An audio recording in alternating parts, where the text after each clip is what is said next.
यार, मैं आज आपसे जो बात डिस्कस करना चाह रही हूँ ना, वो बहुत ही लोगों के दिल को छू लेने वाली बात भी हो सकती है और बहुत से लोगों में के साथ ये फीलिंग्स हुई भी होंगी, वो उन्होंने एक्सपीरियंस भी किया होगा। मैं जब ऐसी बातें सुनती हूँ तो मेरा दिल कट जाता है, मैं खून के आंसू रोने लग जाती हूँ कि हमारे माशरे में ये क्या हो रहा है।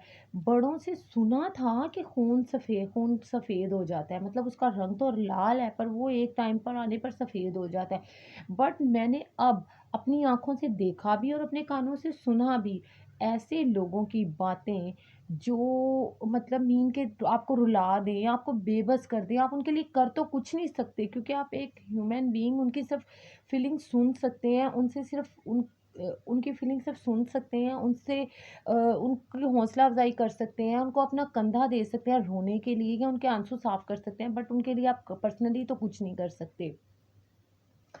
मतलब एक पर्सन लगा लें, वो कोई भी हो सकता है, वो लड़का हो सकता है, लड़की हो सकती है, शौहर हो सकता है, बीवी हो सकती है, बहन हो सकती है, भाई हो सकता है, माँ-बाप भी हो सकते हैं।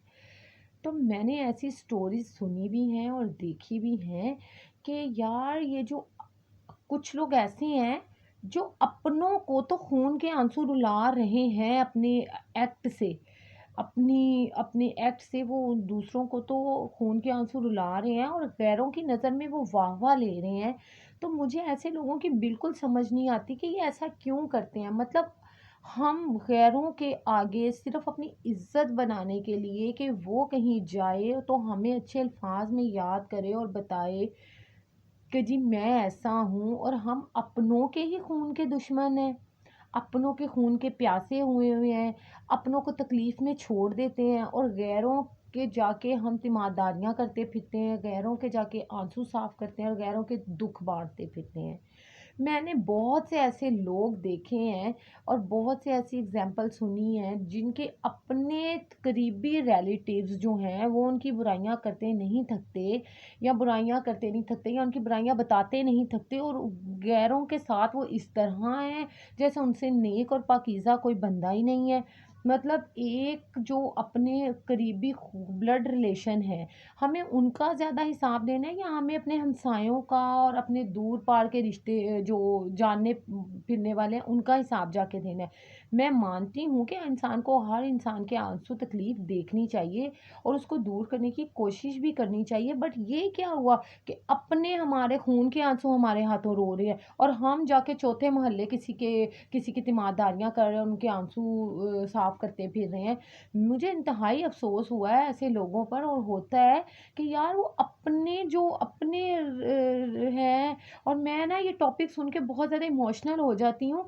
मुझे समझ नहीं आता कि मैं अपनी फीलिंग्स पर कैसे काबू रखूँ और अपने अल्फाज़ों को कैसे रोक लूँ। मेरे अल्फाज़ रुकने का नाम नहीं लेते। कुछ ऐसे लोग हैं जो अपने बहन-भाइयों को काट रहे हैं और दूसरों की जाके वो तीमारदारियाँ कर रहे हैं। दूसरों की नज़र में वो अपनी जे-जे करवाते फिर रहे हैं। उनके साथ अच्छा बिहेवियर करके, उनके साथ मिलनसारी से मिलकर, उनके दुःख बाँटकर, उनकी तकलीफ़ दूर कर कर उनके उनसे तो हम बहुत ज़्यादा उनकी जो वो है तवज्जो हासिल कर लेते हैं और तारीफ़ के 4 लफ्ज़ भी सुन लेते हैं। मगर क्या फ़ायदा इस चीज़ का? फिर आखिरत का क्या? अगर सब कुछ दुनिया में ही लेना है और अगर ये तारीफ़ें और जय-जयकार दुनिया में ही लेनी है, तो फिर आखिरत में क्या करेंगे ऐसे लोग? याद रखें, जो जीत है ना झूठ की और बुराई की, वो दुनिया में तो हो जाएगी।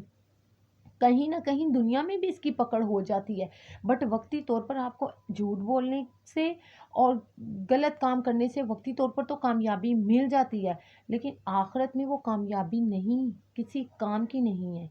और ना ही आखिरत में आपकी किसी ने जो है वो आपको किसी ने जे-जे करनी है और आपको जो है वो फूलों के हार चढ़ाने हैं। तो खुदा के वास्ते आप अपना बिहेवियर ठीक करें। मतलब कि मुझे समझ नहीं आती, मैं अंदर से मैं बयान नहीं कर सकती, मेरे पास अल्फाज नहीं है ऐसे लोगों के लिए कि ऐसे लोगों का क्या मतलब, उनकी थॉट क्या है, उनका दिमाग का लेवल क्या है, वो मेंटल लेवल पे किस हद तक है वो, कि वो अपने रिश्तेदारों को अपने जो करीबी तरीन रिश्तेदार हैं, देवरानी जिठानी सास बहू ले लें, बहन और भाई ले लें, और बहनें बहनें ले लें, कज़न्स कज़न्स आपस में ले लें कि वो अपनों की तो जड़ें तक काट रहे हैं। वो उस बंदे को पकड़ कर निचोड़ कर उसका खून का आखिरी कतरा भी कहते हैं हम ले जाएँ।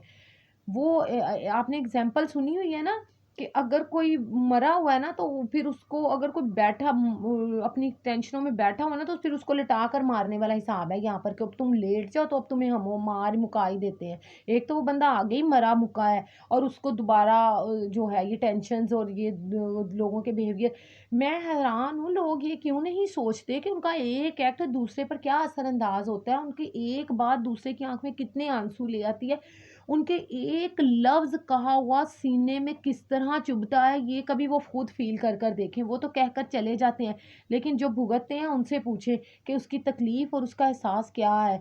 मैं मैं ऐसे लोगों का को किसी सफ़ में रखना पसंद नहीं करती। मतलब कि इतने खुदगर्ज़ और इतने सफ़ाकाना किस्म के लोग हैं कि मैं क्या बताऊँ। मुझे तो ऐसे लोगों से शदीद नफ़रत है। इन लोगों का माशरे में रहने का कोई तुक ही नहीं है। मतलब मीन कि हमारी गैदरिंग में ये ऐसे लोग फिट नहीं होते। मेरी तो कम से कम ऐसी गैदरिंग में फिट नहीं होते।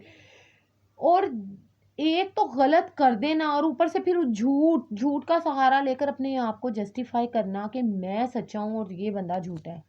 मतलब समझ से बाहिर है, ऐसे लोगों का क्या इलाज है? खुदा के वास्ते सुधर जाएँ। दुनिया ये आर्ज़ी है, ये पैसा, दौलत, शोहरत, ये इज़्ज़त, ये आपका मुकाम जो है वो यहाँ पर टेम्परेरी है, आर्ज़ी है। इस चीज़ को क्यों नहीं समझते आप लोग? कब समझेंगे? कब आपको अक्ल आएगी? मैं मानती हूँ कि इंसान कोशिश करता है एक अच्छे मुकाम पर जाने के लिए, हम भी करते हैं कोशिश एक अच्छी जगह पर पहुँचने के लिए, अपनी मंज़िल को अचीव करने के लिए, लेकिन इसका मतलब ये तो नहीं कि हम लोगों को जो है वो कीड़े-मकोड़ों की तरह कुचलते हुए जाएँ, लोगों को कुछ समझें ना, उनकी फीलिंग्स को कुछ ना समझें। अगर आप किसी के लिए कुछ कर नहीं ना सकते, तो खुदा के वास्ते ऐसे अल्फ़ाज़ मत बोलें जिससे दूसरा अंदर तक टूट जाए।